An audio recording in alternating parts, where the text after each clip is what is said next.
Hey guys, what is up? Welcome back to Prospect Central 101. My name is Chris Robbins. Today I am joined by, Braden. and we are going to be previewing the Super Bowl for 2018. This year, for the game of the year, we have the New England Patriots. Oh my god, I almost flipped them. And the Philadelphia Eagles. So what do you think about these two teams going in? Obviously, both the one seeds. Let's just start with that. I feel like I'm not going to say who I think is going to win, but I feel like if Carson Wentz wins, it would be a pretty much it'd be a comfortable Philadelphia win. Okay. So do you think that Wentz is the reason why Philly got here, or is it possibly something else, maybe at play here? I think it's a combination of Nick Foles knowing his role and not turning the ball over a lot, and the defense playing well. Interesting. Okay, so you don't think it has anything to do with them maybe having home field, maybe being the one seed? Oh, it has a bit to do with that, but it Because has less to do. a lot of that you can really honestly pin on Carson Wentz. Yeah, he got them to the one seed. So, you talked about the defense. We'll get into that a little bit later. We're actually going to start with the offensive side of the ball here today. So let's just get right into it here. What do you think? Obviously, I think the answer here is pretty obvious. So we'll start off with the softball. Quarterback wise, I'm assuming you're going to go with Tom Brady over Nick Foles in this one. So basically, yes, I am going to go Tom Brady over Napoleon Dynamite. Okay. Um, Interesting reference. Is there any reason he didn't earn that nickname at all? Or, Cause he looks like him. okay. So it's just, I mean, obviously this is an easy one here, but what makes Tom Brady so much better than Nick Foles? So practically everything. All right, a little bit more specific than that. Like at least talk about like couple. Like I mean, obviously there's He has better accuracy issues. accuracy, Yeah. more experience. I just can't get into specifics. It's just like he's better at practically everything. So all right, then let's delve into this a little bit more here. Um, From a system standpoint, we're dealing with some very talented coaches. We'll get into Patricia and Schwartz later on. But on the offensive side of the ball, both of these teams have very great offensive minds. The Patriots, obviously, with Josh McDaniels, and the Eagles with both Doug Peterson, Frank Reich, and even John DeFilippo. So do you think that maybe coaching could be and obviously there's Belichick and stuff, even though he's more of a defensive minded guy, obviously we know how him and Brady have had success together. Do you think that maybe coaching is a reason why Brady and Foles dash Wentz have had so much success? Or do you think it's actually their talent? I think it's a combination of both for Brady and wins. But for Foles, I think it's just the coaching Interesting. because you saw it with Chip Kelly. Uh-huh. Yeah, you saw him have that phenomenal season, get traded to St. Louis, now LA, for Sam Bradford. He didn't do anything. And now he's back with the Eagles. So I don't know if it's the fit with the team or I may sound like an idiot here, but a similar scream to Chip Kelly with Doug Peterson. But yeah, I think it is the coaching that has helped Nick Foles. Hmm. So, do you think maybe McDaniels and Belichick are part of the reason why Brady has maybe had some more success. I mean, obviously they're not the most talented offense in the NFL. I mean, I think that we can all pretty much agree on outside of Brady at least. I mean, from a weapons standpoint, I mean, no one's going to come out here and say Deion Lewis is the best running back in football, or no one's going to come out here and say Julian Edelman, he's even hurt. So, I mean, Chris Hogan is the best receiver in football. I mean, yeah, they have Brandon Gronk, Cooks. but, I mean, outside of Gronkowski and a couple of decent offensive linemen, who even aren't the best linemen at their position, I don't think they had any Pro Bowlers outside of Gronk and Brady. Do you think that maybe McDaniels was part of the reason the offense sells so much? I think so. He prepares them and schemes them to exploit the weaknesses of the defense. So, um, let's get into a little bit more of the offensive side here. Obviously, quarterback was a pretty softball one, but let's move on to running back. I think this one's a little bit more difficult because both teams have pretty above average, but not really that great running situations. So, who do you got in this one? Philadelphia. Interesting. Okay, why so? You have JJ, who's a good. He's a good all-purpose back. He has good speed. He has power. He can block somewhat. His hands aren't stone. And then you have Blunt, who could just bowl over people, and then is great in the short yardage situations. And Corey Clement, he's an underrated player. He's going to be their third down back, a pass catcher. And I think they have a really good committee that is multidimensional, unlike New England. Okay. Then I here am. I obviously brought up rushing, so you also have a little bit of a point yourself. Philadelphia does average about zero point 0.2 yards per carry more than New England. Not that that's really that much. But I here am actually going to take the Pats. We've seen a lot from James White, and Deion Lewis is probably, well, I shouldn't even really say probably, is a top 5 receiving back, at least, in football. I would throw him up there with like Gio Bernards and Theo Riddicks of the world as far as receiving backs go. So I think that the way that New England is going to have to win this is by utilizing James White like they did last year in the Super Bowl.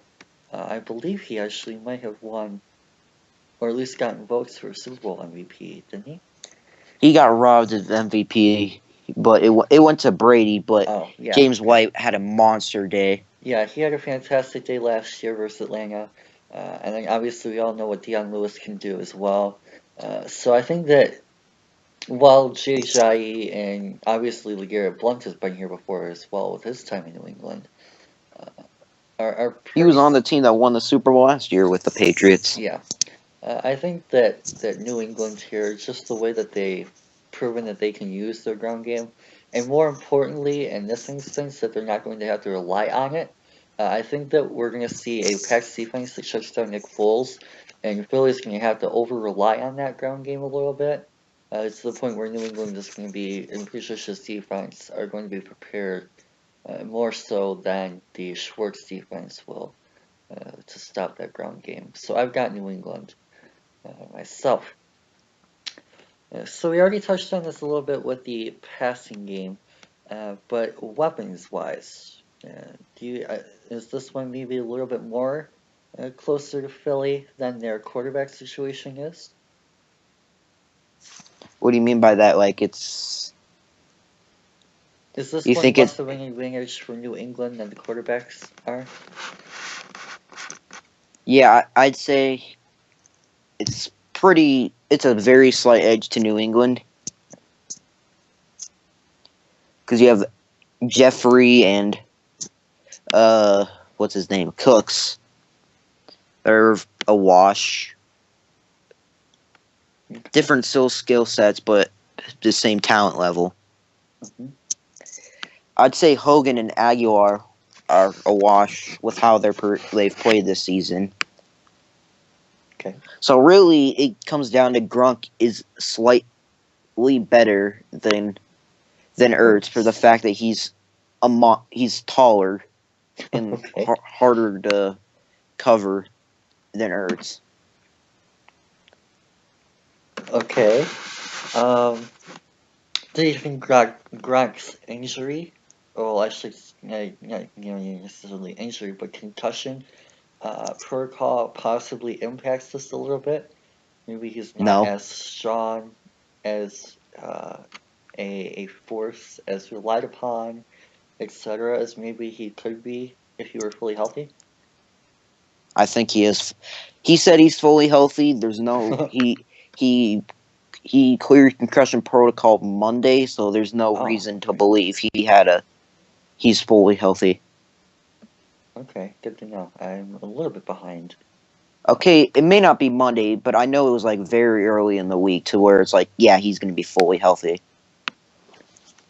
So this is obviously somewhat based on quarterback play here, but New England is second in passing and Philly 11th.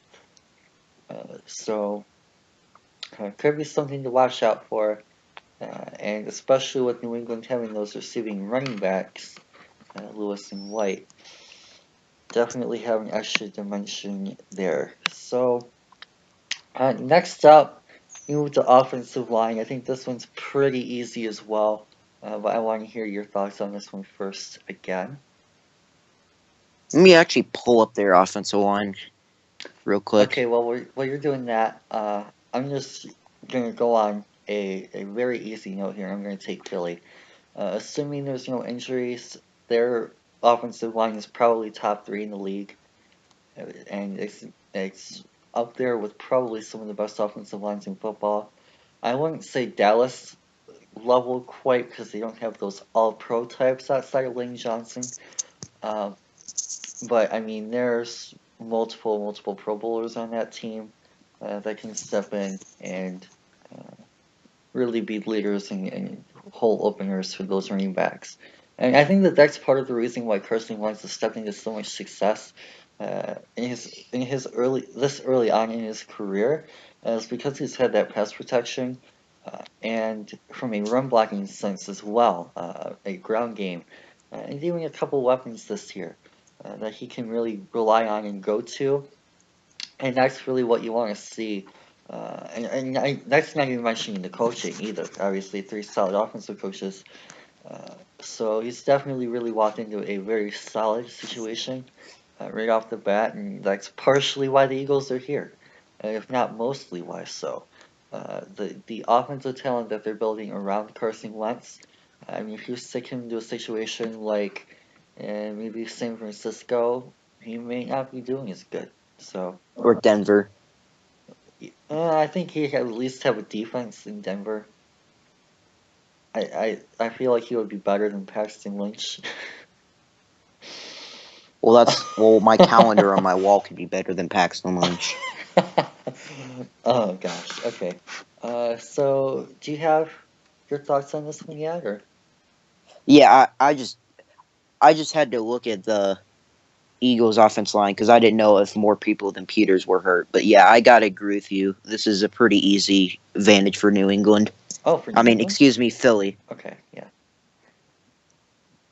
My bad.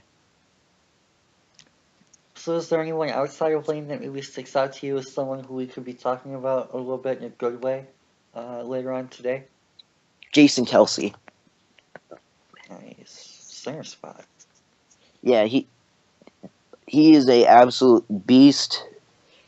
I think he's a top 5 center in this league.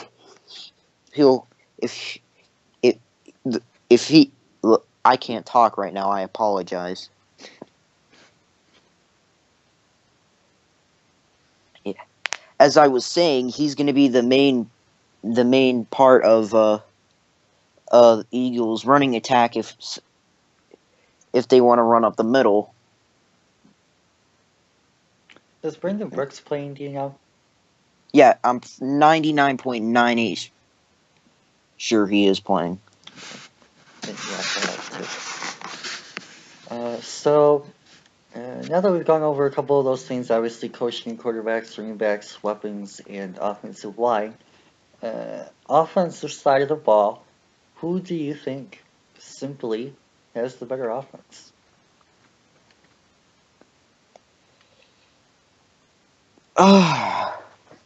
It depends on whether the Eagles can get their running game going.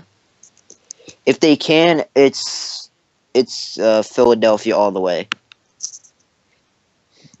But since they're kind of limited to that, I have to give the advantage to New England because they can both run the ball and obviously they can throw it. Yep. So we see here, obviously, this includes Carson Wentz for a large portion of the season. Uh, New England is higher than Philly, but that's mostly in part due to those last three games. You see here 28-17, or 18 if you want to round, point margin. Those last three games without Carson Wentz.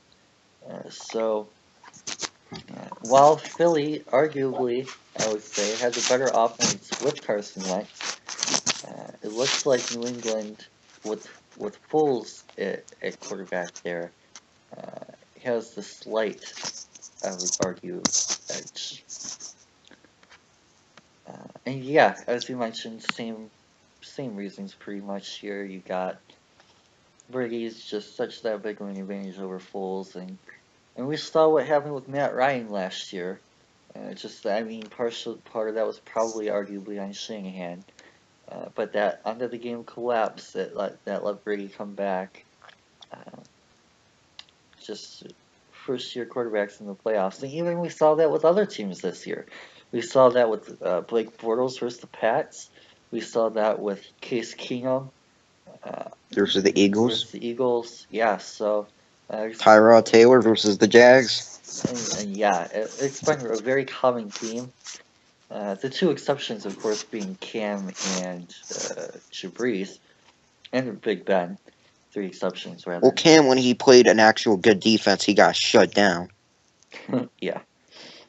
But yeah, it's definitely something to watch there from your experience standpoint. New England definitely appears to have the edge. So, at least in my opinion. Now, we move on to the defensive side. Obviously, I think pretty much we can both agree Philly has the better front four. Anyone on that front four that really sticks out to you? For Philly? Yeah.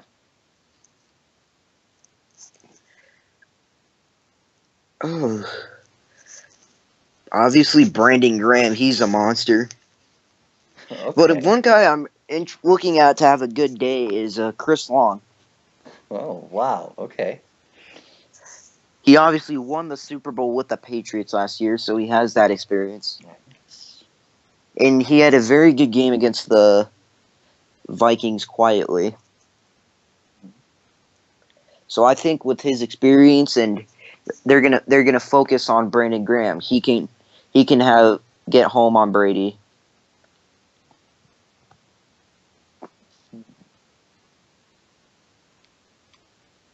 Oh, was that? Yes, that was the end of my Okay. point. I'm actually going to talk about the two guys that you didn't, or at least two of them that you didn't. I'm going to Also, bring up. shout out to Fletcher Cox. That's exactly where I was going with mine. It's Fletcher Cox for that interior pressure. I wonder if I think they're going to put him more on Shaq Mason's side. I'm guessing Shaq Mason's playing. Um, Yeah, and that should be there's no injuries on the report awesome. for either team. Oh, even better. Well, outside of Wentz, of course. So everybody who's on the 53-man roster is healthy. Except for Winston Edelman. Yeah. Well, he's not on the 53-man roster. Oh, okay. Then yeah, that's great news. But yeah, going back to what we were talking about front four wise, I'm gonna start off with Fletcher Cox. Him versus Shaq Mason could definitely be a fun matchup to watch. I would give the huge edge to Fletcher Cox.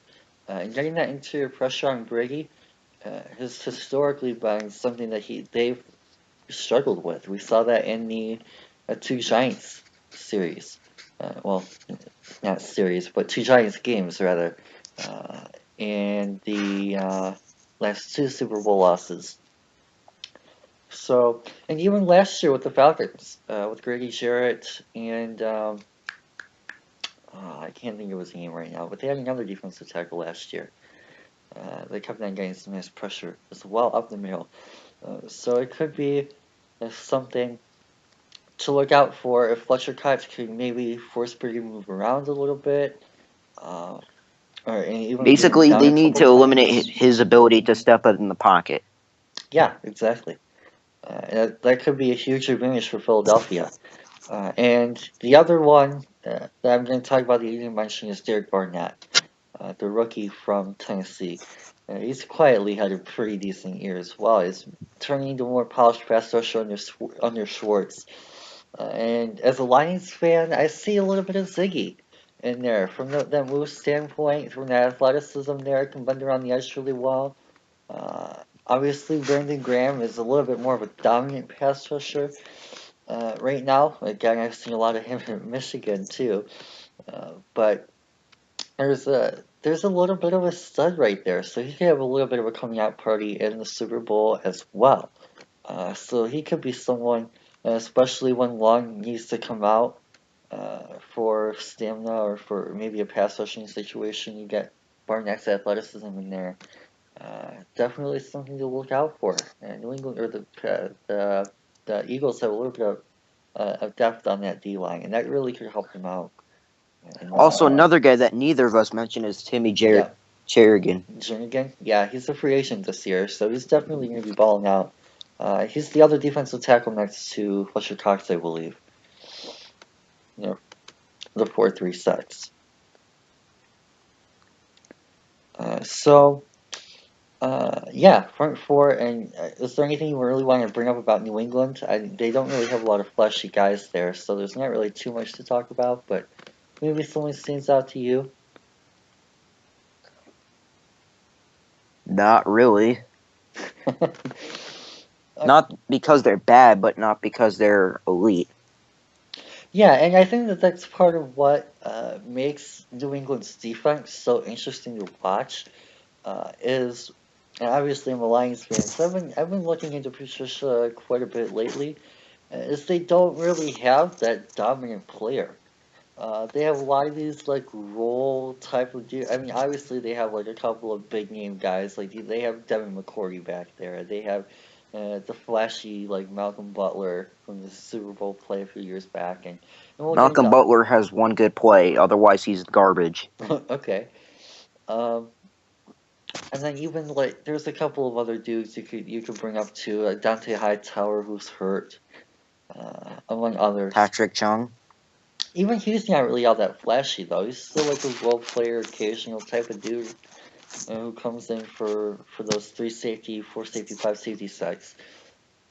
But I mean, their defensive line didn't like Lawrence Guy have like 3 sacks in the championship game? Yeah, there's him. Eric Lee, he had a good game a couple times during the regular season. Yeah, Eric Lee's that like hybrid end Joker almost type of guy I want to say in those 3-3-5 sacks, and then he plays end in the 4-2-5s. Uh, then you have Marquise Flowers. I think he's more of a linebacker in name, but I mean he's a guy who can line up at D line. And of course you have Trey Flowers. He's pretty decent. I think he's playing. I'm pretty sure he's Yeah, playing. again, everyone on the 53-man roster is healthy. Yeah, I thought he might have been hurt for some reason. Um, they have Malcolm Brown. I think he's healthy. He should be. I can't think of who's on IR at the moment other than Hightower, Edelman, and Wentz. So if one of these guys is on IR, my fault on that. But they have a couple of really solid rotational pieces that really make their whole unit play. Uh, so we'll see how that works out versus a very solid Eagles offensive line. So any thoughts on on DL. I think we already both agreed that the Eagles are the better D line. Yeah, and it's not really that close.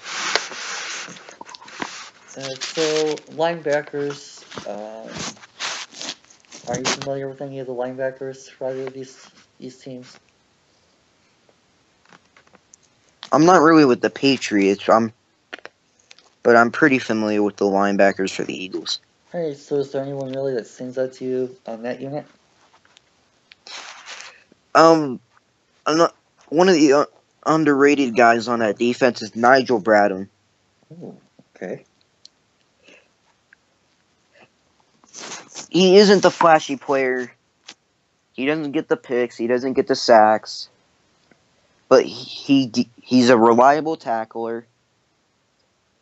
He can hit hard, and I think he can have a good day stat wise. 8, 9 tackles, make 1 or 2 for loss possibly. He'll be one of the quiet guys on the defense that'll be big into their success. Interesting. So, uh, is that all you got for linebackers? I could go into Michael Kendricks. Okay, yep, that's exactly where I was heading next. So, what do you got on him? What do you think? No, I'll let you take him. Okay, well, yeah, I really like Mike Hall. I think he's actually the player to watch in this one. Behind that defensive line, you have Vinny Curry, who I forgot to talk about as well. Elijah Qualls, who's had a couple of decent games I forgot to bring up earlier. So, if that defensive line can win up front and allow Mike Hall and Braden to make some plays, they could be in for a good game. Both of them. And not really from a coverage standpoint. I think they're both going to hit whatever one you put on Gronk is going to have issues. And if you decide to put a linebacker on Gronkowski, but I mean, from a run stopping standpoint, this should be all right. Making sure I just didn't forget anyone here. Yeah, I think we're all right. So on the Patriots side, you might not be too familiar with a lot of these guys, but I've been looking up some Patriots stuff lately, so I'll throw in a little bit here. They have Kyle Van Noy at linebacker. Uh, could be a little bit of an issue, though he has been a really nice year with Patricia this year. I will say that. Um, they obviously I've already mentioned Marquise Flowers. He's listed at linebacker, like I thought he would be. Um, he could definitely be something to watch there as a pass rusher and a run stopper. They have Landon Roberts and David Harris in the middle. A couple of pure middle linebackers. I'm not going to call them really studs, but they're definitely do your job guys. Can eat some blocks, can call out some coverages, things like that. Landon Roberts has had a little bit of success in man this year on tight ends, so he could be someone to watch in that Ertz matchup, especially when they put him in the slot. Or run 4 wide sets when they put him in line. Definitely something there. Assuming they don't go with Chung, of course.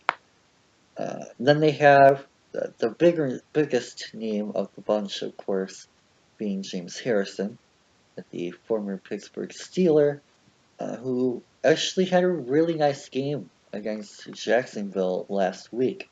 In fact, I believe he actually made that big play to seal it at the end, didn't he? That sack.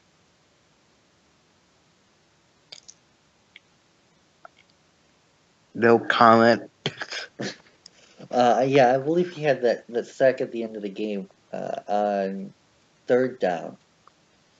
That helped eliminate the Jaguars. So definitely could be a uh, a very underrated core, although definitely not as flashy as Pitt with Kendricks, Ellerby, and Braden. So we both have the Eagles in this one, I'm guessing. Yes. All right, so far two big advantages to the Eagles. Obviously, that means we give both front seven advantages to the Eagles, but now we move on to the secondaries. A little bit of a switch up here, I think. So the Eagles, let's just go through this here, have Jalen Mills, Patrick Robinson, Ronald Darby, Sidney Jones, and Rasul Douglas at corner. And at safety, they have, well, actually, you know what, let's just start with corners, because safeties are a whole completely different thing. So who do you got? And of course, the Patriots have Gilmore, Butler, and Eric Rowe. So what do you got at corner?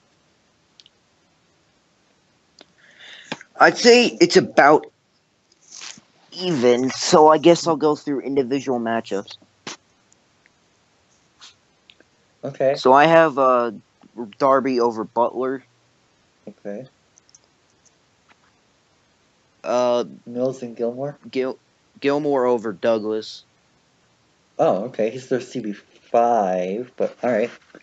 Oh, my bad. Who's their cornerback too? Jalen Mills. Yeah, that's who I meant. And then Eric Rowe versus Sidney Jones, Rasul Douglas, and Patrick Robinson. I'd take Sidney Jones over him.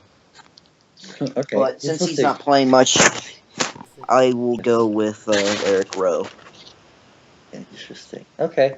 Yeah, I'm actually kind of a fan of Malcolm. I think he's a good zone corner. I don't think you want him in man, but I think he'll be able to have a decent day versus Torrey Smith, at least. Maybe put Stephon Gilmore on Alshon Jeffrey. I mean, Eric Rowe versus Nelson Aguilar is pretty even. Whereas the Eagles have Ronald Darby to take on Brandon Cooks. That's, I would say, pretty even. Then you got Jalen Mills versus Chris Hogan. I would say Hogan in that one. And then you have the combination of Robinson, Douglas, and Jones, however you want to play them, versus Dorsett, Amendola, Slater, Britt. I would say that the Amendola group of that gives the edge a little bit to New England. So I actually think that New England, and of course, obviously, you have to factor in Brady here as well. Brady is going to be picking apart Jalen Mills in their depth, whereas Nick Foles, well, I mean, how much he's going to have to target Eric Rowe, I mean, so, yeah, I'll take the Pats and the corner spot. Safeties here. The four safeties for Philly. I don't know how often they play four safeties, but I'll give them all anyway. They have Rodney McLeod, Malcolm Jenkins, who was the Pro Bowler, Corey Graham, and Jalen Watkins, versus the Patriots' four safeties, five safeties rather, being Patrick Chung, Devin McCourty, Deron Harmon, Jordan Richards, who I'm a big fan of, and Brandon King.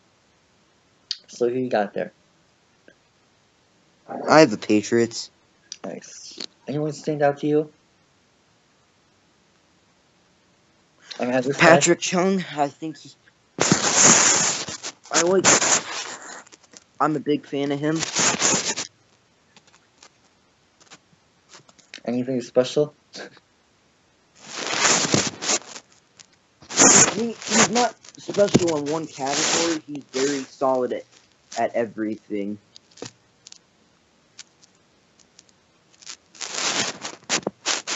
So most of the time he will do whatever you ask of him. So I think if he has a good day, it increases the Patriots' chances of winning. Nice. What about the Eagles? Well, obviously Malcolm Jenkins is an All-Pro, Mm-hmm. Pro Bowler. I'm pretty sure he's an All-Pro too.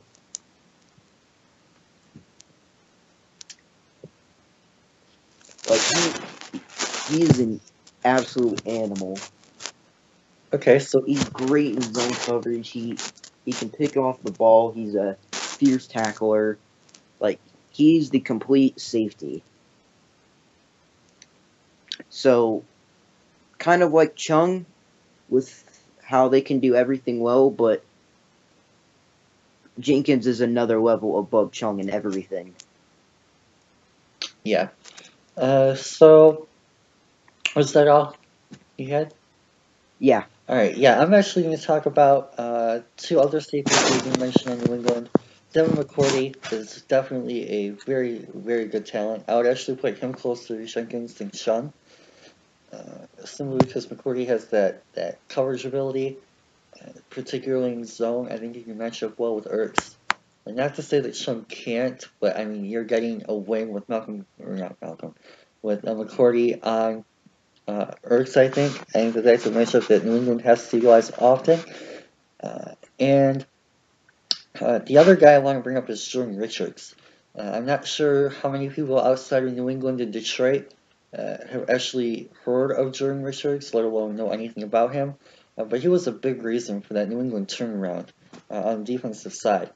A lot of people may have forgotten by now, or for those just casually watching the Super Bowl, probably don't even know, that New England really struggled coming out of the gate this year on defense.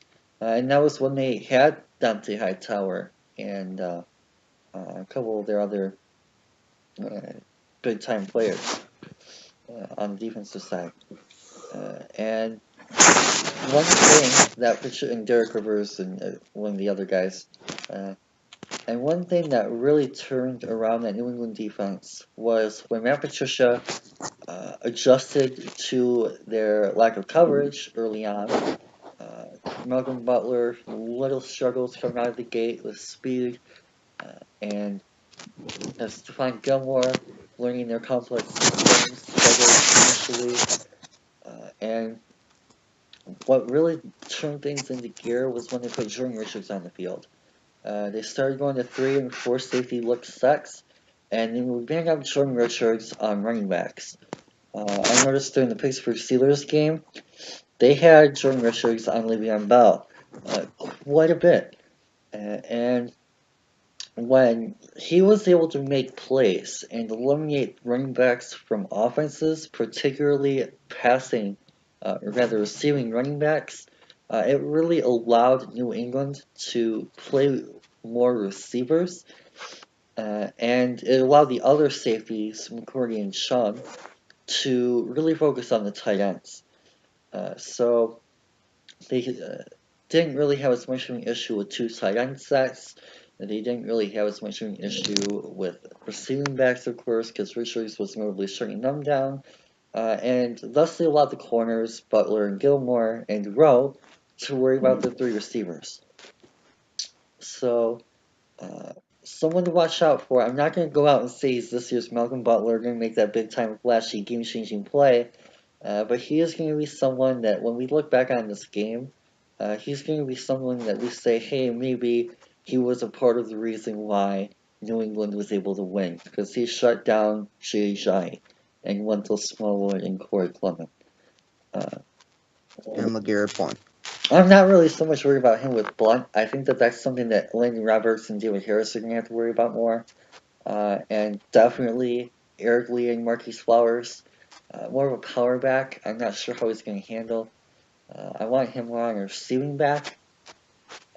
But, I mean, he's a safety. So he's not a big dude. But he certainly has a role in that defense for sure. So I'm going to, obviously, after spewing all that out at the end here, I'm going to take Pats in that one. Mostly because I think McCourty is only slightly less than what you're doing with Jenkins. And the combination of Sean Harmon and Richards is better than what you're doing with McLeod and Grant. So, next up, we have special teams. Are you familiar all with any of these special teamers? I know the kickers. Okay, so Jake Elliott or Steven Gostkowski? Gostkowski's more consistent Okay, and has actually kicked high pressure before. right. Elliott has a tendency to miss extra points a lot and be somewhat inconsistent in the field goals. So I'm going to take Gostkowski for the consistency. Nice. Yeah, I have to agree with you. I think that's a pretty big edge, honestly. Punters, we got Ryan Allen and Donnie Jones. Familiar with either of them at all? They can kick. All right. But no, on the real, I'm going to take Ryan Allen. Okay. Yeah, I'll lean that way too, mostly because of Judge. And long snappers, I mean, do we really want to worry about that? They have Rick Lovato for No. the Eagles and Joe Cardona. I don't know. I don't even know who they are. Okay. Hopefully we won't be talking about long snappers in the recap show. That would be a shocker. That would be a very shame. A very big shame if that were an issue for either of these teams. And the same thing goes for the holders. The punters are the holders, Jones and Allen. So hopefully we don't really have to focus too much on them.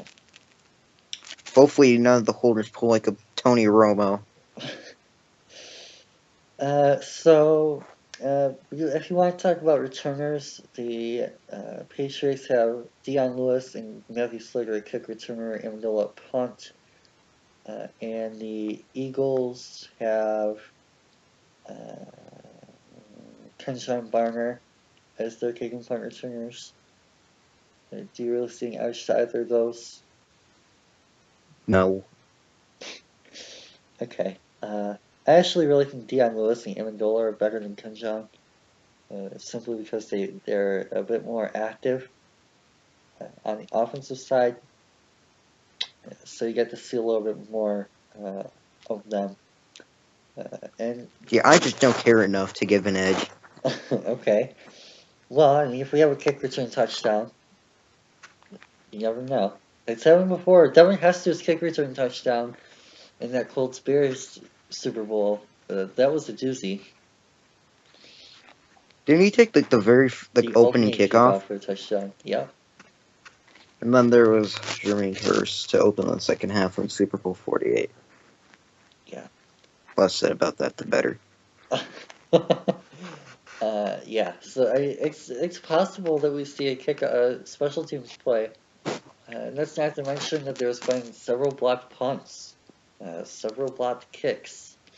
Obviously, I'm sure you're aware of the Gary Apremian situation. So, I remember the Broncos won a game 2 years ago on a blocked extra point. oh my gosh, yeah. And of course, I mean, not playoffs, but Eric Berry last year with that 2-point return. He had the pick too. That was nuts. But yeah, I'd say probably Slater is the most likely. Actually, no. Check that, Lewis. Deion Lewis, yeah.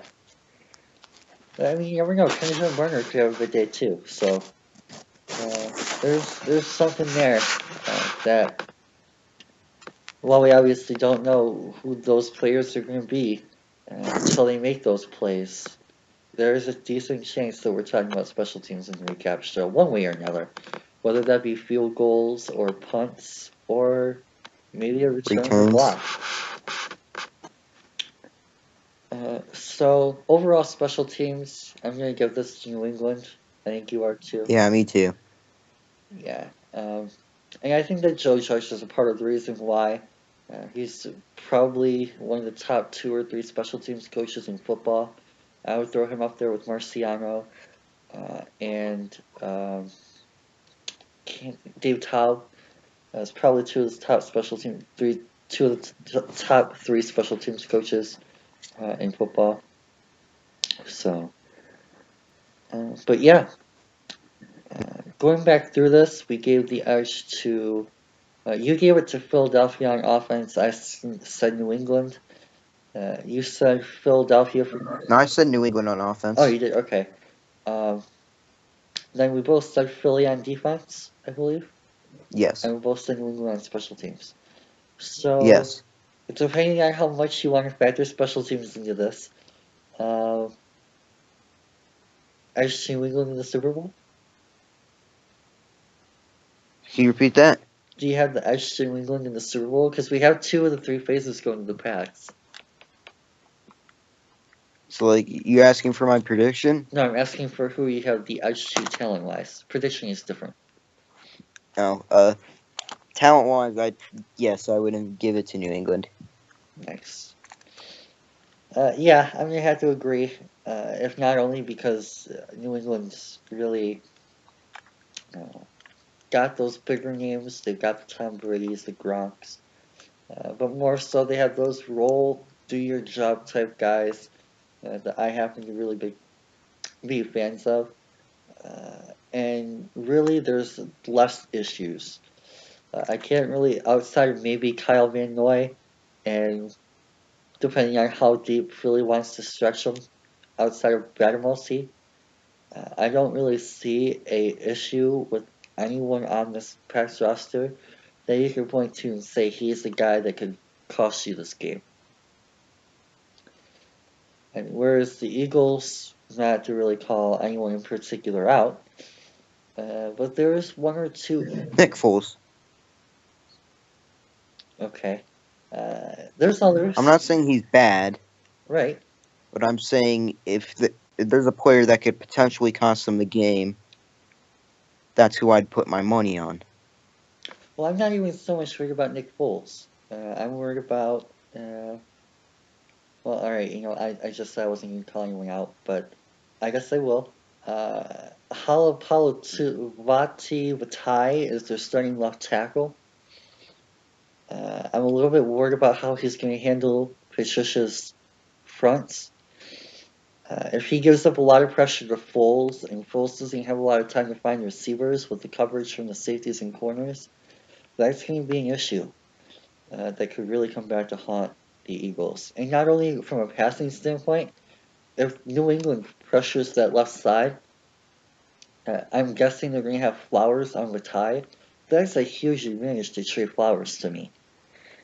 I mean, I'm not too familiar with how the has been playing this year, but from name standpoint alone and from what I've seen of Trey Flowers, I'm giving that as big edge to Trey Flowers.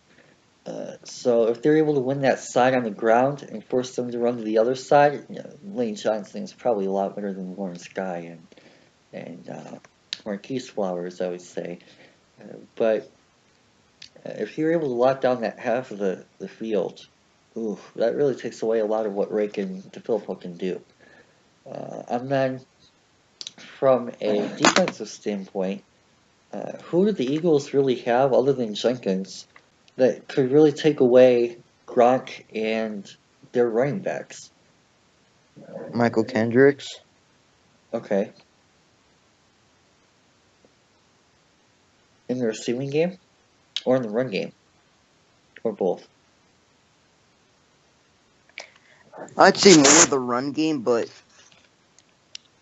Kendricks wouldn't be a liability in the pass game. So would you be willing to say that he could cover Gronk? No, I would not be willing to say that. I'm just saying he won't cost you the game. Okay. Because I'm at the point now where I would be willing to say that I think Gronk could beat Michael Kendricks for a game-winning touchdown.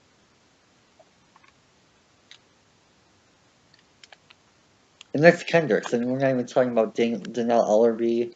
We're not even talking about Rodney McLeod or Corey Graham. And we're not even talking, I don't know who they're going to put him on, but I mean, there's the potential that Jalen Mills gets burned. I mean, you're talking about Tom Brady. So, I mean, there's a little bit of a difference between Michael Kendricks versus Case Keenum, like we saw last week, and Michael Kendricks versus Tom Brady.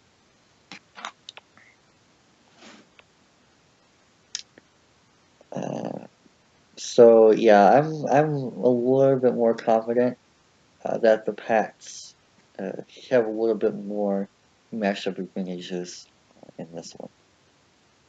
I think the one way that Philadelphia, let's transition that into this. One way that you think the other team could do a little bit better.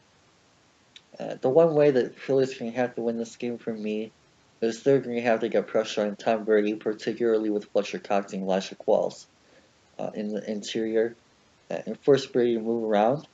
and then use that to get Barnett, Curry, Graham, and Long those ice sacks.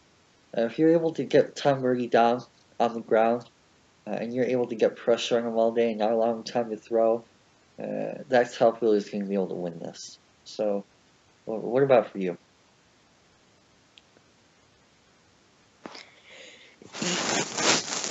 I think the way, yeah, I agree with you with how Philly needs to win is they need to make sure Tom Brady can't have more than 3 seconds to find a receiver. If they do that, they will lose 10 times out of 5. Okay. Yeah, they need to get pressure on him all day. And when they get to him, they need to put him down. Yep. Finish. Same difference. Well, I was just emphasizing it, but Yeah. they need to finish. Period. Yeah, in the offense, they need to have a good, constant running attack. Nice. And at the same time, they need to be able to stretch out the defense with the play action. Okay. Because when they ran play action against the Vikings, they had very good success with it. Nice point. All right. Hmm. Okay, so now we. Basically, how New England wins is the complete opposite of how Philly wins. Stop everything that Philly needs to do. Oh, see, for me, it's a little bit. I'm gonna switch it up here. I'm gonna say that New England needs to win by doing what they do best, and that's pass the football to Tom Brady and find his open receivers, scheme guys open, and Patricia needs to have a very good last game in New England as well. It's really gonna come down to coaching, and Patricia and McDaniels need to be better than Schwartz and Reich, and I think they will. So, using that segue to go into predictions, I have the New England Patriots coming out here on top. I'll go with 32-17. I think Tom Brady's going to have a very solid day. Probably 2 or 3 touchdowns. Probably at max 1 interception. Uh, I don't see him throwing 2 or more picks. In fact, I probably would. Well, I wouldn't bet on it. I don't think he throws one, unless it's like a nice Malcolm Jenkins play. Or he's like hit when he's thrown. Something, yeah. But you never know. I think it was Desmond. No, it was Brian Poole, wasn't it? Was it Brian Poole or Desmond Trufant last year? It was Robert Alford. Oh my God, the one I didn't say. Yeah, Robert Alford had that nice pick six last year, so we're not saying it's impossible, which is why I said one or less, in case something like that happens. But and of course, again, with Philly's pressure, they have that Jim Schwartz aggressive defense and that good time front four. Uh, there's always a chance that they could get solid pressure and force a mistake. Uh, but yeah, for me, it's really going to come down to the coordinators, and I think McDaniels and Patricia, their experiences under the lights here are really going to come into play, and Belichick is going to be able to beat out Peterson for their sixth Super Bowl.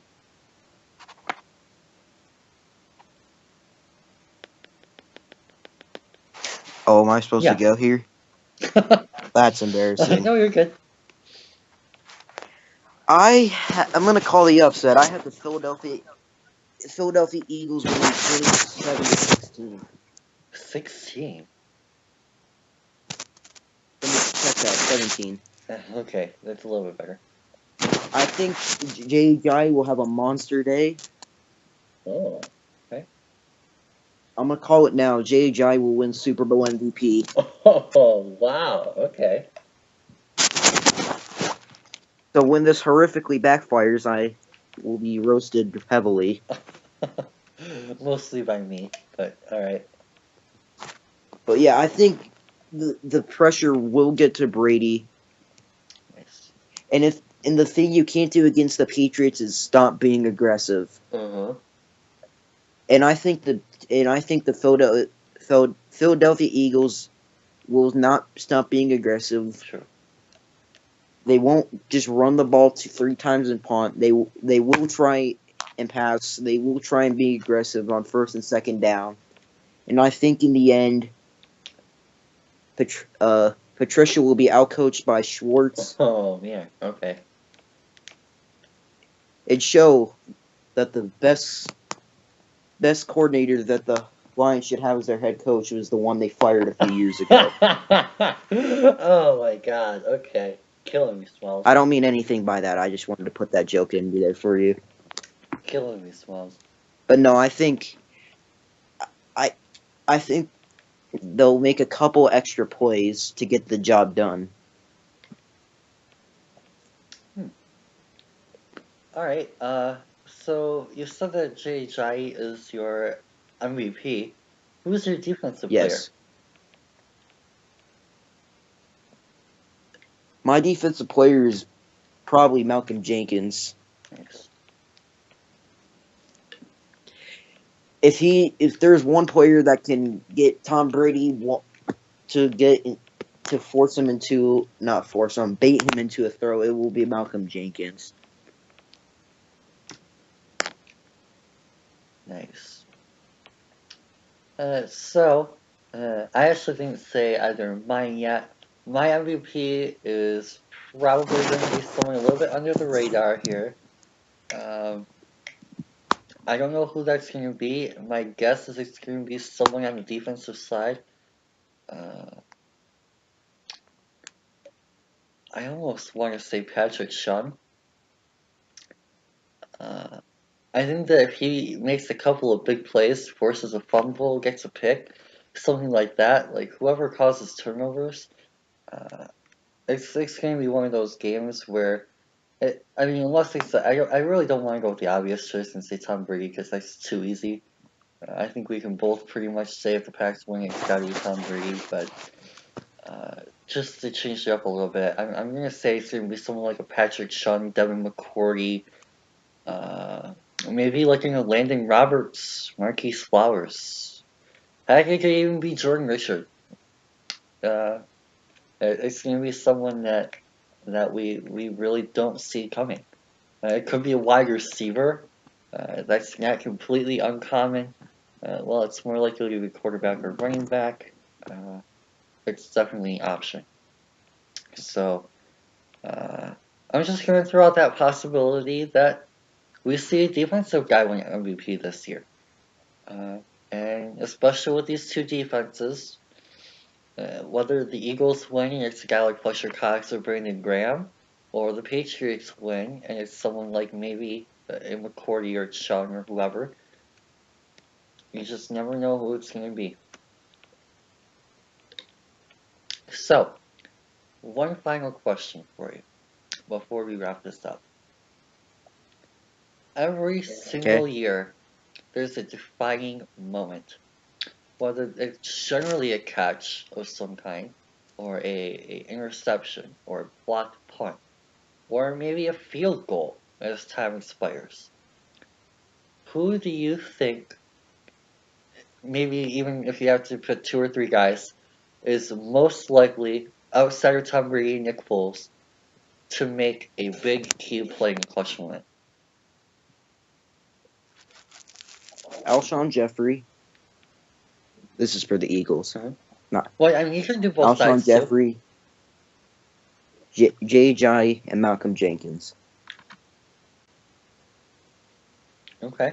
And for the Patriots, I want to say James White, Matthew Slater, and James Harrison, because he did it in Super Bowl 43. And why can't he do it now? And last week. Well, not last week, but like last game. Solid choices. I like your choices for the Pats. Matthew Slater, definitely someone to keep an eye on, special teams. But yeah, I'm going to go with the 3 guys I mentioned earlier. Jordan Richards, Devin McCourty, Patrick Chung. I think it's got to be a safety. On the Eagles side, if they were to win, I'm going to go with the 3 defensive linemen. I'm going to go with Fletcher Cox, Brandon Graham, or Derek Barnett. Notice they're all defensive guys. Just going to throw that out there. Again, sticking with my defense is going to win this game theory here. But yeah, it's gonna be fun for sure. I don't think this is one of those average, every year boring type of Super Bowls. This year, there's just something different about it. I think it's gonna be the coaching staffs. We normally don't see such talented staffs. I mean, you could go down the line here and say, yeah, there's Tom Landry or Chuck Noll or uh, Tom yeah, Flores. or Flores or whoever. And you say there's this big name head coach versus this superstar under the radar head coach. But I feel like the completeness of the staffs and the depth of both of these teams, because we noticed last year that depth was an issue for the Falcons and a big reason why they lost, is they weren't able to rotate well on defense and they didn't have the guys to step up. Uh, I think that that's going to be a little bit different this year. It's not going to be a game where depth loses you a game, and it's not going to be an issue where coaching blunders lose you this game either. I mean, you have both teams have very solid offensive coordinators, defensive coordinators, and head coaches, and you could even argue that there's very solid position coaches on both sides. Brian Flores for the Pats, the linebackers coach, he's probably the next DC. DeFilippo is possibly going to be an OC somewhere or even a head coach as early as next year, maybe even this year if Minnesota hires him to be their OC. So there's a lot of talent on both sides of the ball on both staffs, uh, and and and it's not really going to be a game where you say, "Oh my gosh, this failure to use timeout here," or this lack of a challenge flag or whatnot is really going to Or be, or poor challenge flags like Ron Rivera did in Super Bowl 50. yeah. Where I don't think that you're going to see anything like that in this one. And it's not going to be like last year where it's these nobodies, and I would say for Atlanta, at least at the time, where they go out you and they're the issue either. So, any final thoughts before we wrap this one up?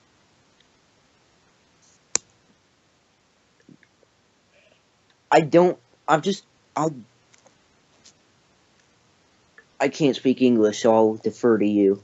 Well, I just gave mine, so Well, damn it. No, I really don't have anything. great. So yeah, guys, with that, hopefully you guys enjoy the Super Bowl this year. Should be a fun halftime show. Should be a fun commercial ceremony here. Obviously, there's people that watch just for the commercials. I hope you guys enjoy your snacks and of course the actual football game. And please, Philadelphia, please don't burn down your city, regardless of the result. Oh dearie. And yeah, guys, we'll see you next time when Patricia has coached his last game in New England. Go Lions. Bye.